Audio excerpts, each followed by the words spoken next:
I'm Russell, and this is Social Skills Coaching, where you learn to be more likable, more charismatic, and more productive. Today is April 21st, 2022. Loss, rejection, uncertainty, discomfort, humiliation, loneliness, failure, panic. Are you depressed yet? These are all feelings or emotions that we learn to defend against by using certain defense mechanisms. And while defense mechanisms may work in the moment, in the long term, they're ineffective. Let's learn more from Patrick King's book, How to Read People Like a Book.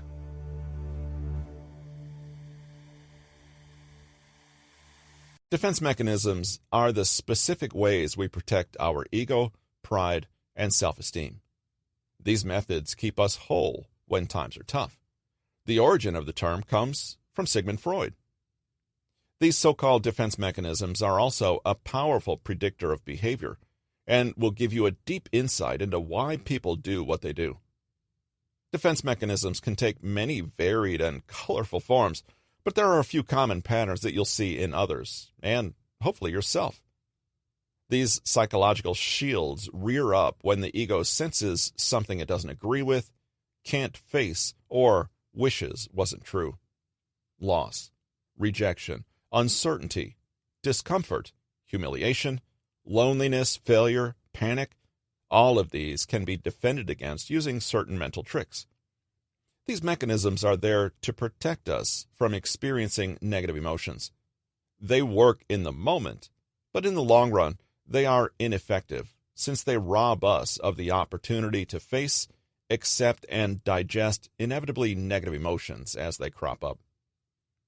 Naturally, if you can observe someone using a defense mechanism, you can instantly infer a lot about them and their world, particularly about the things they find themselves unable to deal with. This, in turn, tells you a lot about how they see themselves, their strengths and weaknesses, and what they value. Let's look at some defense mechanisms with concrete examples. You just might recognize these two defense mechanisms put forth by his daughter, Anna Freud: denial and rationalization. Denial is one of the most classic defense mechanisms because it's easy to use. Suppose you discovered that you were performing poorly at your job. No, I don't believe that report ranking all the employees. There's no way I can be last, not in this world.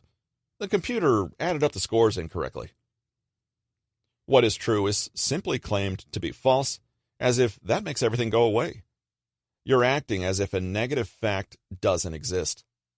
Sometimes we don't realize when we do this, especially in situations that are so dire they actually appear fantastical to us. All you have to do is say no often enough, and you might begin to believe yourself. And that's where the appeal of denial lies. You're actually changing your reality, where other defense mechanisms merely spin it to be more acceptable. This is actually the most dangerous defense mechanism because even if there is a dire problem, it's ignored and never fixed.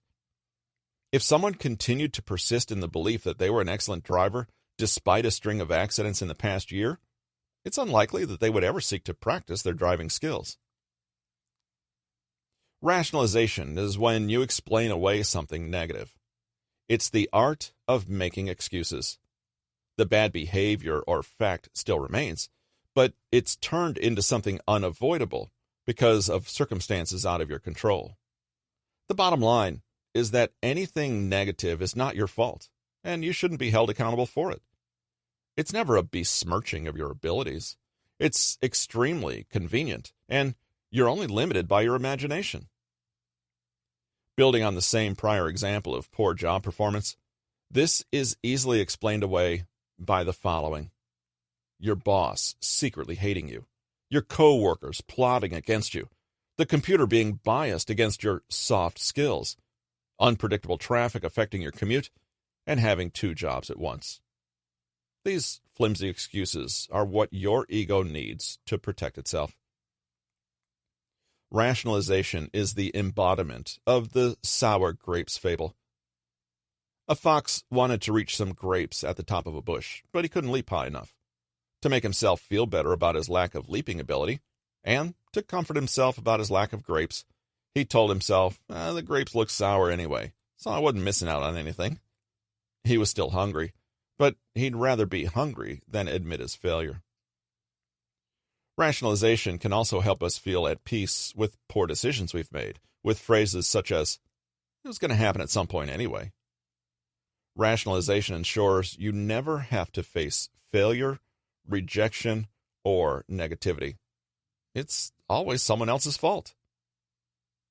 While comforting, where do reality and truth go amidst all of this? Out the window, mostly. Intellectual honesty requires you to first defeat your natural tendencies to be dishonest. Thoughts dictated by self-protection don't overlap with clear objective thoughts. Closely associated is repression. Whereas in denial the reality is refused or downright rejected, repression is where a person pushes the thought or feeling so far out of consciousness they forget it. It's as though the threatening emotion never existed in the first place. An example might be a child who experiences abuse. Because it is so painful, and because they had no way of helping themselves, they might push the memory so far away that they never have to deal with it. Sometimes the overpowering emotion is unwelcome, but what is really unacceptable to the ego is where it comes from. In such a case, displacement might occur as a protection against unpleasant truths. A woman might work at a job she hates, but cannot realistically leave. Simply, she cannot express or even acknowledge that she resents her job, because this draws a threatening attention to her financial bind. What she might do, though, is take that resentment and put it elsewhere. She might come home every day and kick the dog or yell at her children, convinced that they are the ones making her angry. It's easier and less risky to confront her feelings of anger when they're directed to her pets or children. Projection is a defense mechanism that can cause considerable damage and chaos if not understood for what it is. In this case, we place unwanted and unclaimed feelings onto someone or something else, rather than seeing that they're a part of ourselves. We don't recognize our own dark side and project it onto others, blaming them for our shortcomings or seeing our flaws in their actions. An example is a man who's cheating on his wife.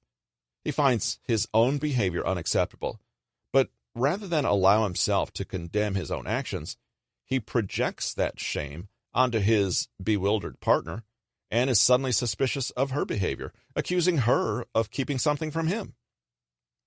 The example of a blatantly homophobic man who is revealed to later be gay is so common by now, it's almost comical. Reaction formation just might be behind it.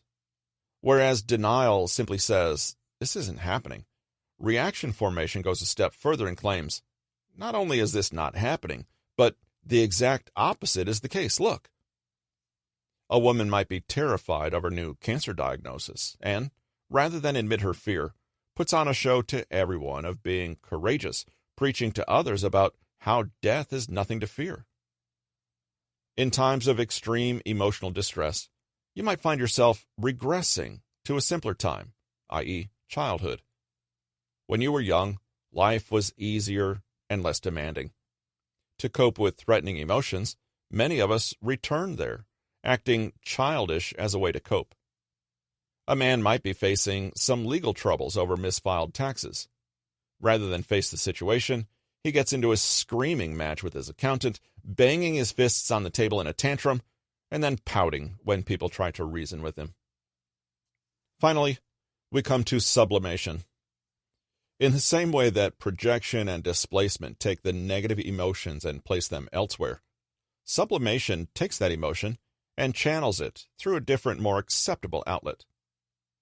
A single man might find the loneliness at home unbearable and channels that unmet need into doing charity work 4 nights a week.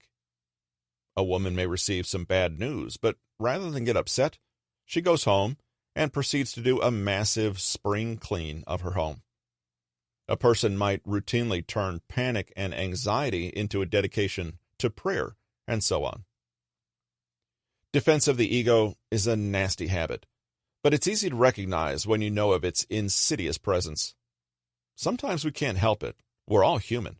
But we can use this to our advantage by using it as a clear quantity to analyze people with.